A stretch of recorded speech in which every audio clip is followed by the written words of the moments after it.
चलिए आपको सीधा लिए चलते हैं उत्तराखंड के चंपावत, जहां पर सीएम पुष्कर सिंह धामी कई विकास योजनाओं का लोकार्पण कर रहे हैं। एडवोकेट हमारे बड़े भाई श्री विजय चंद जी, संरक्षक हरेला श्री शंकर गढ़कोटी जी, आदरणीय हमारे वरिष्ठ नेता रोहतास अग्रवाल जी, दीपचंद्र पाठक जी, खटीमा से आए हुए हमारे बहुत वरिष्ठ नेता राज्य आंदोलनकारी रमेश चंद्र जोशी जी, रामू भैया, हमारे श्री गोविंद सामंत जी, एवं यहाँ पर पधारे हमारे एलडी गहतोड़ी जी और हरीश चंद्र हैसियत जी, हमारे सभी उपस्थित वरिष्ठ नेतागण। अब मैं सबका नाम लूं तो बहुत लंबा हो जाएगा। हमारे सभी बड़े बुजुर्ग, सभी उपस्थित माताएं, बहनें, सभी मेरे नौजवान साथियों, उपस्थित पत्रकार मित्रों, छायाकार बंधुओं, हमारे इस जिले के जिलाधिकारी श्री नरेंद्र भंडारी जी, पुलिस अधीक्षक श्री देवेंद्र पिचा जी, एवं सभी विभागों से आए हुए सभी अधिकारीगण, सभी कर्मचारीगण, पत्रकार मित्रों, छायाकार बंधुओं, मैं आज इस शुभ दिन पर, इस उत्तरायणी के अवसर पर, भगुतिया त्योहार के अवसर पर मैं आप सभी को शुभकामनाएं देता हूं, आप सबको बधाई देता हूं और भगवान से प्रार्थना करता हूं कि आप सबके जीवन में मंगल हो, भगवान सूर्य नारायण की कृपा आप सब पर हो। भाइयों बहनों, आज का दिन हमारे लिए विशेष महत्व का दिन है और आज के दिन से भगवान सूर्य के उत्तरायण में आने से हमारे सब काम शुरू हो जाते हैं। अच्छे दिनों की आज से शुरुआत हो जाती है। अच्छे दिन, देवताओं के दिन, और धीरे धीरे जो सूर्य का प्रकाश है वो हमको सीधे सीधे प्राप्त होना प्रारंभ हो जाता है। उसकी ऊष्मा हमको प्राप्त होनी प्रारंभ हो जाती है। उस ऊष्मा से हम सभी को ऊर्जा प्राप्त हो, हम सभी के जीवन में उत्साह आए, हम सभी के जीवन में स्फूर्ति आए, हम सबको आगे बढ़ने की शक्ति प्रदान हो। मैं भगवान सूर्यदेव से प्रार्थना करूं और हरेला क्लब को विशेष रूप से मैं बहुत बधाई देना चाहता हूं कि पिछले कई वर्षों से हरेला क्लब के द्वारा लगातार ये कौतिक आयोजित किया जाता रहा है। निश्चित रूप से जैसा मैं यहां से सुन रहा था, हमारे चंद जी जो बोल रहे थे तो उन्होंने बहुत सारी बातें यहां पर रखी है। ये हमारी सांस्कृतिक पहचान है, हमारी संस्कृति है। उस संस्कृति को लगातार आगे बढ़ाने का काम, उसके विकास का काम, उसके संवर्धन का काम हरेला क्लब के माध्यम से हो रहा है। भाइयों बहनों, जिस प्रकार से आज पूरे उत्तराखंड के अंदर ही नहीं बल्कि पूरे संपूर्ण भारतवर्ष के अंदर हरेला का पर्व मनाया जा रहा है। हरेला पर्व मनाया जाता है क्योंकि हरेला जहां हमारे पर्यावरण के संरक्षण का प्रतीक है, पर्यावरण का प्रतीक है, हमारी हरियाली का प्रतीक है, उस दिन हम वृक्षारोपण करते हैं, पौधारोपण करते हैं। अनेकों स्थानों पर ये हरेला पर्व हमारा मनाया जाता है और हरेला पर्व एक समय में हमारे पूर्वजों ने मनाना प्रारंभ किया और उसको हरेला नाम दिया। धीरे धीरे धीरे धीरे प्रदेश के अंदर गया, प्रदेश के अंदर से आज देश के अंदर गया और आज जितने भी जो पर्यावरण के संरक्षण के लिए काम करने वाले पर्यावरणविद हो, चाहे आज जल संचय के क्षेत्र में काम करने वाले हमारे वैज्ञानिक हों, हमारे भूगर्भ शास्त्री हों, सारे के सारे उन लोगों ने इसकी महत्ता को समझा और हरेला पर्व आज पूरे देश का एक पर्व बन गया है। कोई क्षेत्र ऐसा नहीं है जहां हरेला नहीं मनाया जाता है। सरकार ने भी इसको अडॉप्ट किया है। भाइयों बहनों, मेरा ऐसा मानना है कि आज हमारे देश के यशस्वी प्रधानमंत्री मोदी जी के नेतृत्व में जो हमारा सांस्कृतिक राष्ट्रवाद है, हमारी जो संस्कृति है, उसके प्रचार के लिए, उसके प्रसार के लिए, उसके उत्थान का अगर पर्व, हमारी सांस्कृतिक धरोहर, हमारी संस्कृति, हमारे धर्म, उसके उत्थान का अगर पर्व पूरे देश के अंदर आजादी के कालखंड के बाद कहीं किसी कालखंड में आया है तो वो यही कालखंड है जो माननीय प्रधानमंत्री मोदी जी के नेतृत्व में चल रहा है। आप देखिए कि हमारे जितने भी लोक पर्व है, लोक संस्कृति है, उसको राष्ट्रीय पहचान मिल रही है, उसको अंतर्राष्ट्रीय पहचान मिल रही है। 21 जून को मनाया जाने वाला हमारा योग दिवस आज केवल भारत के अंदर ही नहीं बल्कि पूरी दुनिया के अंदर मनाया जा रहा है। आज आप अगर हम देव स्थानों की बात करेंगे तो ऐसे अनेकों देव स्थान हैं।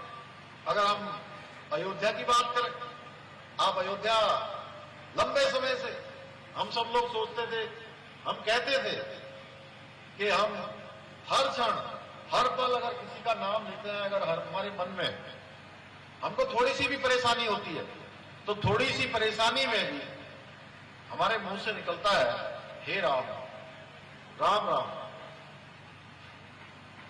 और जहां राम पैदा हुए वहां लंबा कालखंड बीत गया कि वहां पर एक मंदिर बनना चाहिए था, एक भव्य परिसर बनना चाहिए था।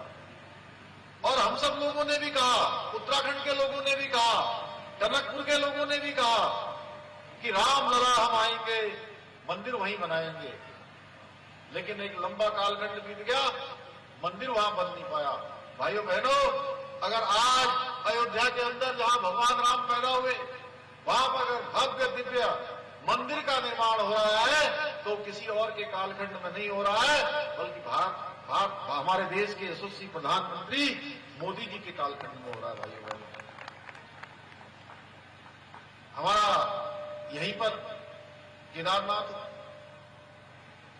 आज वहां केदारनाथ जाने के लिए वहां रोपवे का शिलान्यास हो गया। आने वाले समय में गौरीकुंड से केदारनाथ रोपवे से जाएंगे। हेमकुंड साहब वहां जाने के लिए भी जो 12 घंटे 12 किलोमीटर 13 किलोमीटर की लंबी पैदल यात्रा करनी पड़ती थी, वह पैदल यात्रा भी अब नहीं करनी पड़ेगी। आने वाले समय में सारे श्रद्धालु वहां भी रोपवे के माध्यम से जा पाएंगे। वहां पर भी रोपवे का शिलान्यास हो गया है। बद्रीनाथ का मास्टर प्लान हो, केदारनाथ का मास्टर प्लान हो, पुनर्निर्माण का कार्य हो, तेजी से काम हो रहा है। इतना ही नहीं, अभी अभी आप लोगों ने देखा होगा बाबा विश्वनाथ की धरती, महादेव की धरती काशी विश्वनाथ में, वहां काशी कॉरिडोर बन गया है जिसके बारे में कोई सोचता भी नहीं था। दिव्य काशी और भव्य काशी बन गया है बनारस के अंदर। उज्जैन में महाकाल की नगरी में महाकाल लोग देश की जनता को समर्पित किया जा चुका है। ऐसे जितने स्थान हैं उन स्थानों का भव्य दिव्य निर्माण का कार्य तेजी से चल रहा है। भाइयों बहनों, अभी अपने स्वदेश दर्शन में हमारे इसी जनपद की अनेकों योजनाओं को, हमारे गोरखनाथ जी का स्थान, मां बाराही का स्थान, मां पूर्णागिरी का स्थान, ऐसे अनेकों स्थानों को भारत सरकार को प्रेषित किया है। सारी योजनाओं में हमको धन आवंटन हो रहा है। जल्दी ही सारी योजनाएं हमारी एक के बाद एक बनने जा रही है। इसी कड़ी में आज जो देश के अंदर निर्मल गंगा, स्पर्श गंगा, निर्मल गंगा, अर्थ गंगा, नमामि गंगे, ये सारे अभियान माननीय प्रधानमंत्री मोदी जी के नेतृत्व में प्रारंभ हुए हैं। और हमारे यहां से भी गंगा, निर्मल गंगा और नमामि गंगे जो प्रोजेक्ट चल रहे हैं, वो प्रोजेक्ट केवल गंगा जी का नाम है, गंगा जी मुख्य उसमें है, लेकिन गंगा जी के साथ साथ जितनी भी गंगा जी के सहायक चलने वाली नदियां हैं, वो सारी नदियां, सारी नहरें उसके अंतर्गत आती हैं। भाइयों बहनों, इसलिए हमने तय किया कि हमारे यहां से भी शारदा मैया जाती है। शारदा मैया इसी आंगन से होकर निकलती है। मां पूर्णागिरी के मैं कहूं कि एक पूज्य स्थान से होकर आगे बढ़ती है। तो मां शारदा इस क्षेत्र से आगे निकले तो पूरी तरह से शुद्ध होकर निकले, यानी कि 1 गिलास का पानी, 1 गिलास का जल मां शारदा का रहे।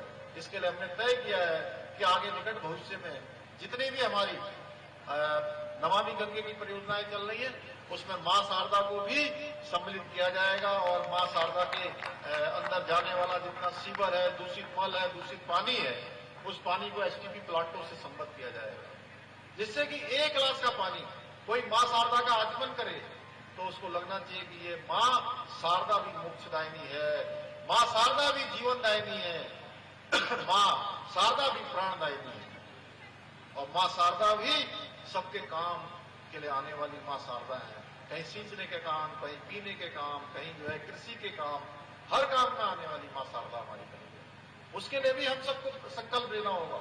ऐसे अनेकों कार्यों को हम लोग आगे बढ़ा रहे हैं, जो आज ये हमारा कैलाशदा बता रहे थे। मैं धन्यवाद करना चाहता हूं आप सब लोगों का, हमारे टनकपुर के लोगों का, बनबसा के लोगों का, चंपावत के लोगों का, अमोड़ी वालों का, सुकीढांग वालों का, उचोली कोट वालों का, गैंडी खाली वालों का, यहाँ के जितने भी लोग आए, मैं सबका धन्यवाद करता हूं कि आप लोगों ने देखिए 2022 में कैलाशदा को जिताया, फिर मुझे आपने जिता दिया। जितने कार्यकर्ता आप लोग लगे थे, अभी ये कह रहे थे, मैंने अभी हम लोग बस स्टेशन देखने जा रहे थे बस स्टेशन देखने जा रहे थे, नया बस स्टेशन बन रहा है यहाँ पर, हमारे पत्रकार बंधु भी यहाँ खड़े हैं, मैं इनसे भी कह रहा था, हमारे जिलाधिकारी जी वहां खड़े हैं, मैंने कहा जिलाधिकारी जी से कि सरकार का पैसा आना बड़ी बात नहीं है, सरकार की योजना आना भी बड़ी बात नहीं है, ये काम तो हम लोगों ने कर दिया, आपने इनको बनाया, इन्होंने मुझे कहा, फिर आपने मुझे भी बना दिया, लेकिन ये पैसा आया है, इस पैसे का ठीक प्रकार से सदुपयोग हो। हम यहाँ का जो बस अड्डा है, इसको ISBT की तर्ज पर बनाना चाहते हैं और ये बस अड्डा आने वाले समय में हमारे मां पूर्णागिरी में इतने करोड़ों करोड़ लाखों करोड़ों की संख्या में लोग आते हैं, अगर हम बसों का हिसाब जोड़ेंगे तो कई लाखों और करोड़ों में संख्या जाती है। ये मां पूर्णागिरी की ताकत है, मां पूर्णागिरी की शक्ति है, मां पूर्णागिरी पर लोगों की श्रद्धा है, आस्था है, विश्वास है, लोग आते हैं, पूरे देश भर के लोग आते हैं, वो आए और इतना ही नहीं, मां पूर्णागिरी को छूकर वापस चले जाते हैं, मां पूर्णागिरी पर दर्शन करके चले जाते हैं। हमारे पूज्य महाराज जी मुस्कुरा रहे हैं। मैं चाहता हूं कि जो लोग मां पूर्णागिरी के दर्शन करने आए, उसके बाद यहां से वो मां रणकोची मैया की तरफ जाए, मां बाराही की तरफ जाए, गुरु गोरखनाथ की तरफ जाए, हमारे अनेकों स्थानों में बाबा बयानधुरा जाए, बाबा श्यामला दाल की तरफ जाए और अपने बच्चों के साथ, अपने परिवार के साथ, अगर टनकपुर आ रहे हैं, टनकपुर जो है हमारा द्वार है मां पूर्णागिरी को जाने वाला, मां द्वार है शारदा मैया को जाने वाला, तो यहां पर अपने बच्चों के साथ वो कैसे अपना समय बिता सकते हैं, कैसे वो यहां पर कुछ मनोरंजन प्राप्त कर सकते हैं। मैंने अभी कहा है, जिलाधिकारी जी से भी कहा है, हमारे कैलाशदा यहाँ पर मैंने इनसे भी कहा है, इनको भी निर्माण की अच्छी जानकारी है, अच्छा आर्किटेक्चर करके हम लोग कोशिश करेंगे कि हमारा ये 57 करोड़ रुपए का जो बनने वाला बस अड्डा है, यह बस अड्डा भी अपने आप में एक ऐसा बस अड्डा बने कि जहां पर सभी प्रकार की सुविधाएं उपलब्ध हो। और पैसा बढ़ाने की जरूरत पड़ेगी तो पैसा और बढ़ जाएगा, पैसे की कमी नहीं है, विकास के कामों के लिए पैसों की कोई कमी नहीं आने वाली है। और पैसा देना होगा, और DPR बढ़नी होगी, बढ़ जाएगा, और कोई निर्माण कार्य जुड़ना है तो जुड़ जाएगा लेकिन वो ऐसा अड्डा बनना चाहिए।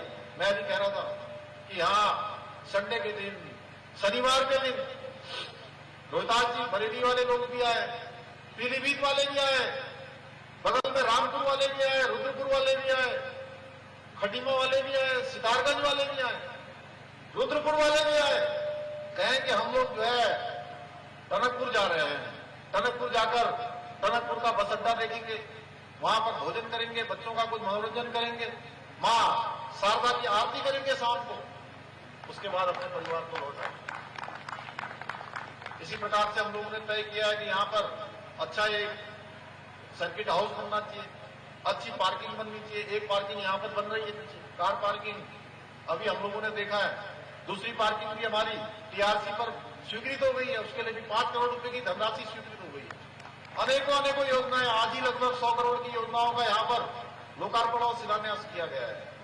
भाइयों बहनों, हमारे मन में है कि भगवान सूर्यदेव की कृपा से, मां पूर्णागिरी की कृपा से ये हमारा पूरा जनपद चंपावत ये आदर्श चंपावत बने, आदर्श चंपावत, जहां पर एक मॉडल के रूप में, मैं कहूं एक पायलट के रूप में पूरे उत्तराखंड का एक मॉडल बने। और इसके लिए हमने सभी विभागों को, सारे विभाग, राज्य सरकार के भी और भारत सरकार के भी, सारे विभागों को लगातार इस काम में लगाया हुआ है। लगातार सारे विभाग योजनाएं बना रहे हैं, सारे विभाग मंथन कर रहे हैं, लगातार कार्य योजना बना रहे हैं कि चंपावत जनपद का जैसा मॉडल पूरे उत्तराखंड का मॉडल होगा। यहां से इसकी शुरुआत होगी और ये शुरुआत होकर उत्तराखंड के हर जिले में इस प्रकार की हम शुरुआत करेंगे। मैं धन्यवाद करना चाहता हूं भारत सरकार के संस्थानों का भी, बहुत सारे जो कंपनी है CSR के माध्यम से भी हमारे यहां पर आ रहे हैं। आने पर मैं आप लोगों से यह निवेदन करना चाहता हूं कि जितने भी लोग यहां पर काम करने आ रहे हैं उन सबका हमको सहयोग भी करना है। वो अपनी कंपनियों को लगाएंगे, अपने आर्थिक संसाधनों को लगाएंगे, उसमें हम लोग क्या सहयोग कर सकते हैं आने वाले समय के लिए। जैसे हमारे हराला क्लब ने एक कार्य प्रारंभ किया है कि प्रत्येक वर्ष उत्तरायणी का कौतिक होता है, प्रत्येक वर्ष ये लोग हरिला पर्व मनाते हैं, हमारे बच्चों को भी बताते हैं, आने वाली पीढ़ियों को भी बताते हैं, पीढ़ी दर पीढ़ी ये चीजें ट्रांसफर हो रही है। उसी प्रकार से हम सबको भी कहीं न कहीं सोचना चाहिए कि हम अपने आने वाली पीढ़ी को क्या देकर जाने वाले हैं, हम क्या करके जाने वाले हैं।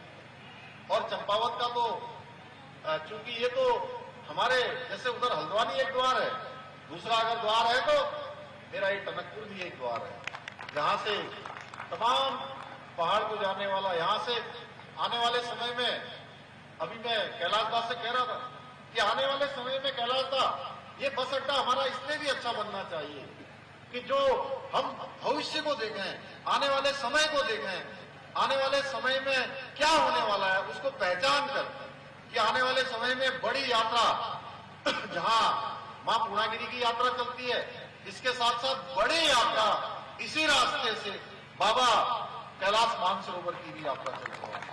कैलाश मानसरोवर की यात्रा भी इसी सड़क मार्ग से होगी। पिथौरागढ़ तक का मार्ग अच्छा बन गया है। हमारा प्रयास है आने वाले समय में कि बहुत सारी जो ट्रेनें हैं, बहुत सारे स्टेशनों को जाने वाली ट्रेनें हैं, वो हमारे टनकपुर से चलेगी। हमारे टनकपुर स्टेशन से देश भर को जाने का रास्ता बने, उसके लिए हम लोग लगातार प्रयास कर रहे हैं, लगातार कार्य कर रहे हैं। इसी प्रकार से विभिन्न प्रकार की जो हमारी बसें हैं, बस यात्रा वह भी हमारे लिए अच्छी हो, 4 पहिया वाहनों से लोग आए। और अच्छा लगा, दीदी बता रही थी आज कि हेमा दीदी कहती मैं 4.5 घंटे में देहरादून से टनकपुर पहुंच गई। अभी थोड़ा सा काम और बचा हुआ है, मैं समझता हूं अगर वो सारा काम पूरा हो जाएगा तो 1 घंटा और कम हो जाएगा, इतनी तेजी से चलने वाला है। खटीमा का बाईपास चालू हो गया है, खटीमा का बाईपास चालू होते ही आपका आधा घंटा तो बच गया। मेरे ख्याल से रोहतास जी तो बहुत खुश हो रहे होंगे, आपकी तो रोज ही वहां मिल में जाना होता है आपको। पहले आप जाते थे तो जाम लगता था और आप खटीमा वालों को ही परेशान करते थे, वरना उससे जाम लगाते थे आप वहां जाकर। भाई आपका कोई काम तो खटीमा शहर में होता नहीं था, आपकी तो मिल झंझट में है, लेकिन जाना हमेशा खटीमा से पड़ता था आपको। अब आपको खटीमा नहीं जाना पड़ेगा, अब सीधे आपका आधा घंटे का समय बच गया और खटीमा वाले भी धूल से बच गए, मिट्टी से बच गए, दुर्घटनाओं से बच गए, उनकी भी सुरक्षा और आपका भी काम। इसी प्रकार से बाईपास बनने से केवल टनकपुर बनबसा वाले ही नहीं, हमारे चंपावत वाले, लोहाघाट वाले, पिथौरागढ़ वाले, धारचूला तक के लोग, डीडीहाट, मुंशियारी, धारचूला तक के लोग जो इस रास्ते से आवागमन करते हैं। और हमारा पड़ोसी देश छेमिको रास्ता, क्या बोलते हैं छेमिको, नेपाली, अरे नेपाली में क्या बोलते हैं, छेमिको बोलते हैं, कौन जानता है नेपाली? छेमिको मित्र देश, हाँ छेमिको बोलते हैं। जो संतोष क्या बोलते हैं?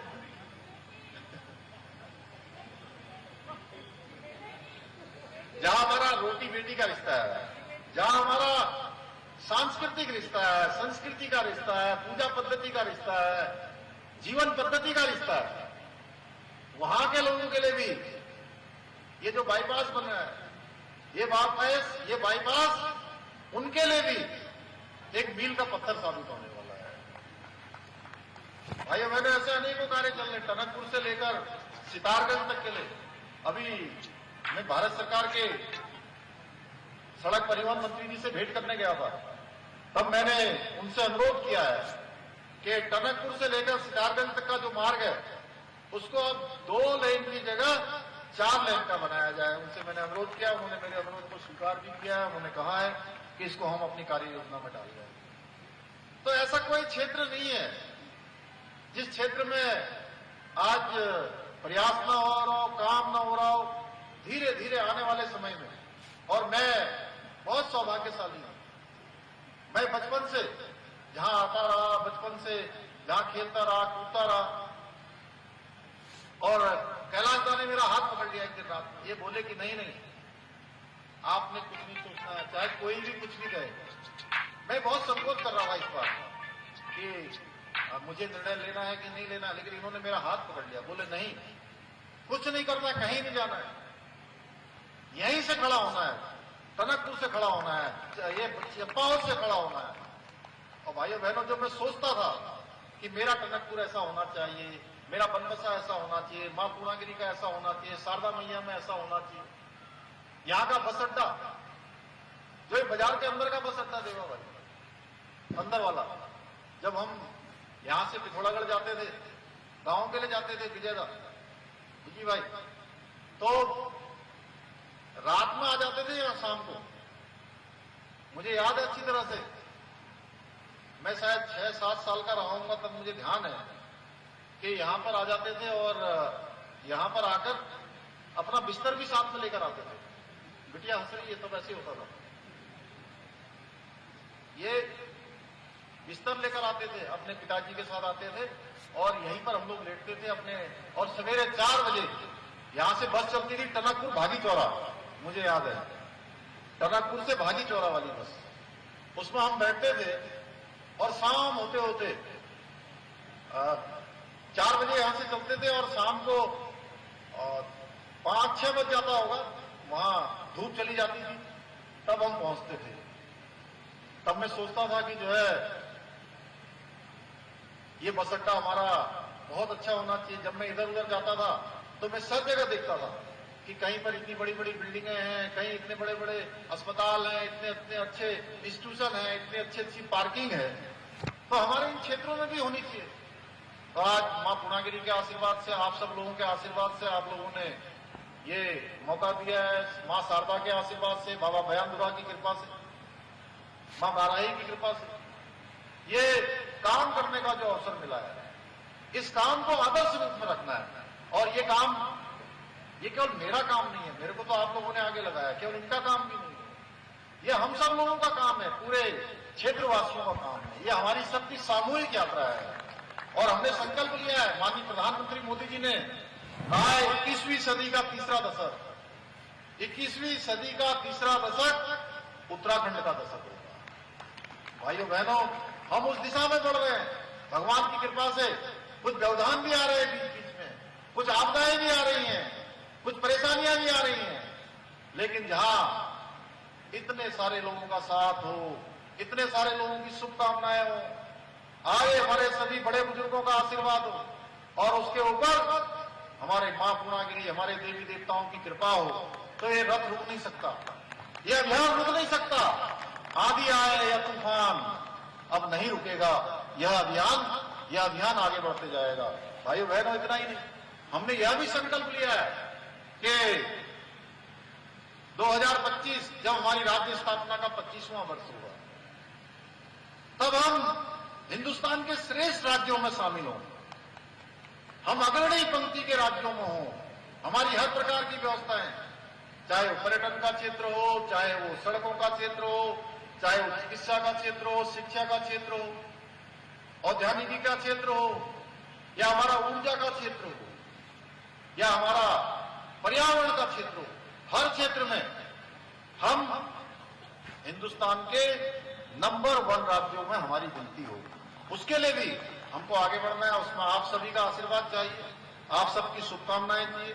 और मैं आपको विश्वास दिलाना चाहता हूं कि हम सब लोगों को एक एक क्षण और एक एक पल अपने काम में लगाना चाहिए, अपने योगदान में लगाना चाहिए। अगर हम सब लोग ये सोचकर कहीं ना कहीं अपने अंदर परफेक्शन लाने का काम करेंगे तो मैं समझता हूं आज का ये दिन, ये उत्तरायणी का पर्व, ये हमारा हरेला क्लब द्वारा मनाया जाने वाला कौतिक हमारा बहुत सार्थक होगा। भगवान सूर्यदेव की हम सब पर कृपा होगी। मैं आप सबको एक बार बहुत बधाई देता हूं, बहुत शुभकामनाएं देता हूं। और 2-3 घोषणाएं मैं आज के इस अवसर पर करना चाहता हूं कि टनकपुर, बनबसा, यहां के आंतरिक मार्गों का हॉट मिक्स के द्वारा उनका सुधारीकरण किया जाएगा। राज्य मार्ग संख्या 109 सूखीढांग भूरा रिठा साहिब के ब्रजनगर तलियाबाग प्रभाग तथा राज्य प्रभाग संख्या 110 सूखीढांग श्यामलापाल मोटर मार्ग में भी हॉट मिक्स के द्वारा उस रोड को सुधारा जाएगा, उस रोड का सुधारीकरण का कार्य किया जाएगा। ललवा पानी बलदेव प्रस्तावित राज्य मार्ग का हॉट मिक्स के द्वारा सुधारीकरण का कार्य किया जाएगा, उसको ठीक प्रकार से उसका पुनर्निर्माण का कार्य किया जाएगा। चंपावत विधानसभा के आंतरिक संपर्क मार्गों का भी हॉट मिक्स के द्वारा सुधारीकरण का कार्य किया जाएगा।